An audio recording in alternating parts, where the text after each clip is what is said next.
Supreme court ने बताया कि आपका जो एडवोकेट है वो बहुत एफिशिएंट एडवोकेट है, हम उनकी बात ही सुनेंगे। ये स्टेटमेंट है सुप्रीम कोर्ट का। देखिए, इससे खराब शब्दों में एक मुख्यमंत्री को सुप्रीम कोर्ट ये नहीं बोल सकता कि आप चुप रहिए, आप ज्यादा मुंह मत खोलिए। ये सुप्रीम कोर्ट का ये जो स्टेटमेंट, ये जो लाइन है, मुझे लगता है कि ममता बनर्जी को सुप्रीम कोर्ट के महामहिम जस्टिस उन्होंने बहुत ही सोबर तरीके से शटअप बोला है, ये मेरी आकलन है। दूसरी बात, सुप्रीम कोर्ट के सामने माननीय मुख्यमंत्री ममता बनर्जी ने आधार को लेकर फिर से एक बार उनका जो पॉलिटिकल स्टेटमेंट है, जो not the statement which is not at all factual, उस स्टेटमेंट को उन्होंने रटाया फिर से एक बार दोहराया। ममता बनर्जी वेस्ट बंगाल से लेकर सब जगह में बोलती रही है कि सुप्रीम कोर्ट ने, और उनकी पार्टी ने भी बोला कि सुप्रीम कोर्ट ने आधार को मान्यता दी है। यानी किस तरीके की मान्यता दी है? ममता बनर्जी और उनकी पार्टी मानती है कि सुप्रीम कोर्ट ने आधार कार्ड को as a proof of citizenship के तरह मान्यता दी है, लेकिन सुप्रीम कोर्ट का या कोर्ट का कहीं पे भी ऐसा उल्लेख नहीं हुआ, नहीं कभी हुआ। कभी भी किसी वर्डिक्ट में सुप्रीम कोर्ट और किसी कोर्ट ने ऐसा नहीं कहा। उसी को संशोधन करते हुए आज सुप्रीम कोर्ट ने ममता बनर्जी को एक सजेशन दिया है, please read the Aadhaar act. यानी आप आधार कानून को पढ़िए। मैं तो बोलूंगा कि उतना भी पढ़ने की जरूरत नहीं। हम सबको जो आधार कार्ड मिलती है, छोटा वाला कार्ड के साथ जो लंबा वाला हिस्सा एक मिलता है जिसमें बहुत कुछ लिखा होता है, उसके सामने की तरफ इंग्लिश हिंदी में, पीछे की तरफ बांग्ला में लिखा हुआ होता है। उसमें स्पष्ट रूप से लिखा हुआ है कि ये आपका नागरिकता का परिचय नहीं है। ये आधार एक्ट का पार्ट है। लेकिन फिर भी ममता बनर्जी ने बहुत कुछ ड्रामा किया। उन्होंने बताया कि कल से वो दिल्ली में जब से है तब से बता रही है कि बीएलओ मारे गए, उनके परिवार को लेकर वो आए हैं।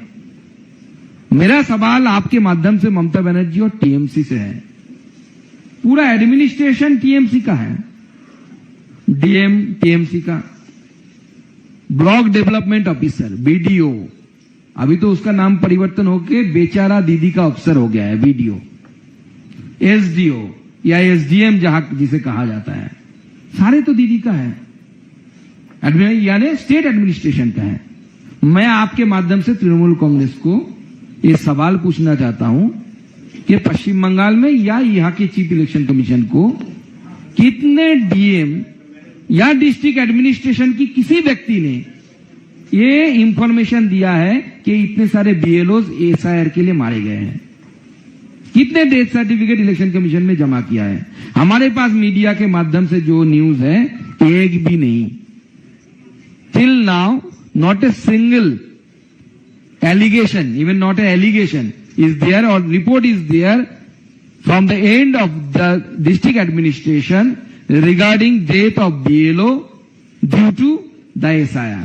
एक भी डीएम, जो डीएम दीदी के कहने पे उठती है, जागते हैं और सारे काम करते हैं, एक भी डीएम ने अभी तक इलेक्शन कमीशन को 4 बार 5 बार मीटिंग हो चुका है, मीटिंग में डिस्कशन भी हुआ है, ये भी इंफॉर्मेशन चैनलों के माध्यम से हमारे पास पहुंचा है।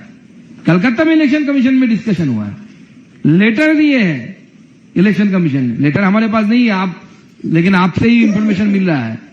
लेकिन कोई भी डिस्ट्रिक्ट एडमिनिस्ट्रेशन ने टिल नाउ एक भी ऐसा मौत के बारे में इलेक्शन कमीशन को सूचित नहीं किया। आज माइक्रो ऑब्जर्वर के बारे में मुख्यमंत्री ने क्लेम किया कि माइक्रो ऑब्जर्वर लगाए गए। देखिए, इलेक्शन कमीशन की तरफ से तो हम नहीं बोल रहे, लेकिन इलेक्शन कमीशन शायद उनके पक्ष रखेगा कि नहीं रखेगा, वो उनके विषय है। लेकिन मीडिया के माध्यम से जो इंफॉर्मेशन हमारे पास है, आपके साथ हम शेयर कर रहे हैं। इलेक्शन कमीशन ने जब क्लास 2 अफसर स्टेट गवर्नमेंट से मांगा, तो आपने क्लास 2 अफसर क्यों नहीं दिया? एसआईआर अगर करना है कि तो किसी को तो काम करना पड़ेगा। आपने क्लास 2 अफसर नहीं दिया, तो इलेक्शन कमीशन ने माइक्रो ऑब्जर्वर आपने से लगाया, केंद्र सरकार से लगाया। तो ममता बनर्जी के जो ड्रामाबाजी है, ये सिर्फ कैमरा को अपनी तरफ खींचने का एक मुहिम है। हम तो पूरे साल देखते रहते हैं, दिल्ली वाले भी कुछ दिनों के लिए देखिए, आपका भी मनोरंजन होगा। हम तो पूरी साल देखते रहते हैं, खींच मेरी फोटो तो खींच मेरी फोटो। कभी दार्जिलिंग जाती है, वो जाके चाय की टोकरी पीछे लगा लेती है, दो पत्ते उठा लेते हैं। तो हम तो पूरी साल भर देखते हैं, तो दिल्ली वालों को देखने को मौका मिले, हाँ, तो दिल्ली वालों को देखने का समय ये थोड़ा मौका मिला, और ये भी ठंडे की समय पे, जाड़े की समय में। लेकिन ममता बनर्जी के शो पूरी तरीके से फ्लॉप हुआ।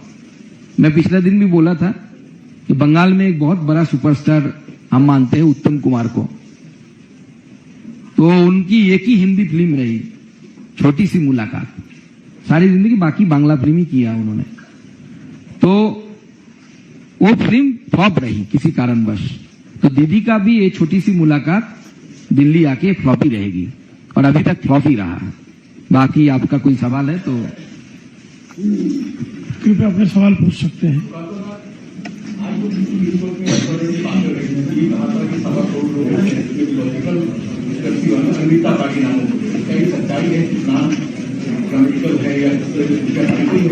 देखिए, पहली बात यह है कि अगर लॉजिकल डिस्क्रिपेंसी है तो किसने किया? बीएलओज ने फॉर्म भरा है ऑनलाइन डिजिटली, उसको चेक किया, किसने किया? करने का काम किसके पास था? बीडीओ के पास था, ब्लॉक डेवलपमेंट ऑफिसर के पास था, या बेचारा दीदी का ऑफिसर, जो भी बोले आप, एसडीओ के पास था। ये सारे कौन से सर्विस के ऑफिसर है? बीएलओ स्टेट सर्विस का ऑफिसर है, स्टेट गवर्नमेंट का मुलाजिम है, बीडीओ स्टेट गवर्नमेंट का मुलाजिम है, एसडीओ स्टेट गवर्नमेंट का मुलाजिम है। ऐसे मुलाजिम है, मैं आपको इस घटना से इस तरह के एक एग्जाम्पल देके बता सकता हूं। हमारे वहां पे एक बीडीओ के ऊपर मर्डर का मामला चल रहा है, लेकिन सरकार उसको अरेस्ट नहीं कर रही है। तो इतने दीदी के नजदीक वाले अफसर है, और उनके खिलाफ ये भी इल्जाम है कि उनको 0 मिला था पेपर में, प्रॉपर बनाया गया। ऐसे अफसर बैठे हुए पदों पे, और वो एसआईआर का काम कर रहा है। अगर एसआईआर में किसी ने गलती की तो किसने गलती की है? करवाया गया, प्लानफुली करवाया गया। जैसे प्रमुख तृणमूल नेता के उनके नाम पे जानबूझकर कुछ खामियां, जैसे श्रमिक भट्टाचार्य, उनके नाम का स्पेलिंग मैंने एक ए डाल दिया या एक ए हटा दिया, कॉल आ जाएगा उनको, क्योंकि ये तो मशीन करता है, एआई करता है। तो एक घटाने का, ये लगाने का या घटाने का काम कौन कर सकता है? बीजेपी के वर्कर थोड़ी कर सकते हैं, दीदी के मुलाजिम करे हैं। तो ये प्लानफुली हुआ कि नहीं, इसके ऊपर भी अगर इन्वेस्टिगेशन का कोई स्कोप हो सकता है तो मुझे लगता है कि इन्वेस्टिगेशन होना चाहिए। कुछ जगह पे जिंदा लोगों को मरा हुआ दिखाया गया, और दोनों जिले में कनेक्शन आ रहा है कि कहीं पे डीएम था और वो डीएम ट्रांसफर होकर दूसरी जगह पहुंचा। उसी डिस्ट्रिक्टों में जिंदा लोगों को मरे हुए दिखाने की संख्या ज्यादा आ रही है। वेदर इट इज कोइंसिडेंटल और प्लानिंग, ये तो ममता बनर्जी बता सकती है।